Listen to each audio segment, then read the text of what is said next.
Bienvenue à cette revue des marchés boursiers Cachemire du vendredi 27 octobre 2023. Ben, à part les technos aujourd'hui, là, c'est du rouge partout. Semaine quand même pénible là, pour les investisseurs. Quand on regarde les indices boursiers pour la semaine au complet, ben, c'est négatif partout. Hein? Je regarde le Dow Jones, S&P 500. Le Dow en baisse de 2,1% sur la semaine, 2,5% pour le S&P 500. Et le Nasdaq, c'est 2,6% de baisse. Donc, le TSX aussi a fini dans le rouge.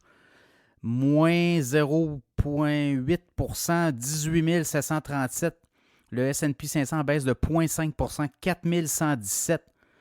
On s'approche tranquillement des 4000 points du côté du S&P 500. D'ailleurs, le S&P 500 est entré en zone correction boursière par rapport au sommet atteint le 31 juillet. Le Nasdaq est déjà en correction. Mais là, le S&P 500 l'est maintenant. Le Dow Jones en baisse de 1,1%, 32 417.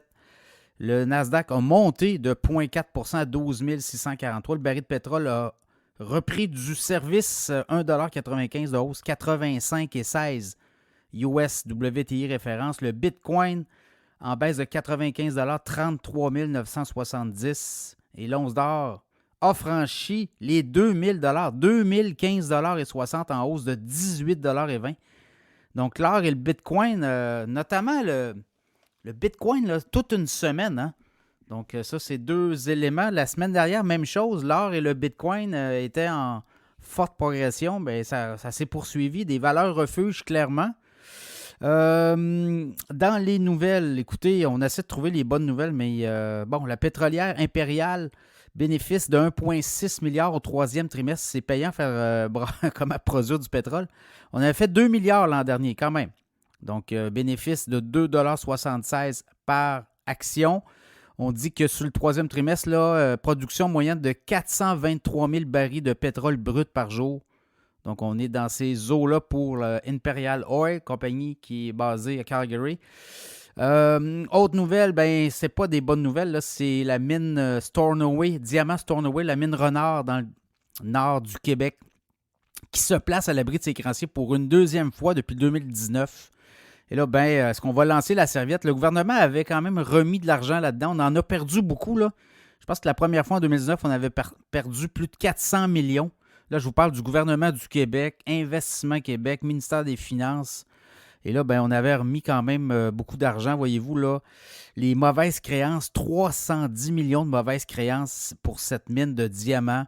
On dit que les prix du diamant se sont chutés récemment et ça fait qu'on produisait à perte 310 millions de dettes, dont notamment le bras financier de l'État québécois, c'est Investissement Québec, 120 millions, Cisco, 59 millions, la Caisse de dépôt, 25 millions. Donc, ça sera à suivre. On dit qu'il pourrait avoir un repreneur.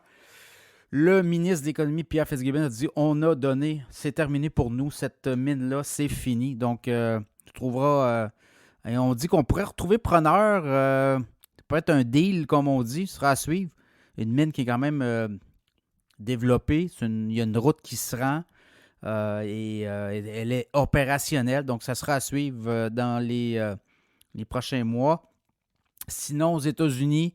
Ben, c'est la morosité. Dans le fond, les marchés boursiers sont moroses, mais l'économie américaine, 4,9% hier, les données qu'on avait sur le troisième trimestre. Donc, vous voyez, l'économie roule à fond de train.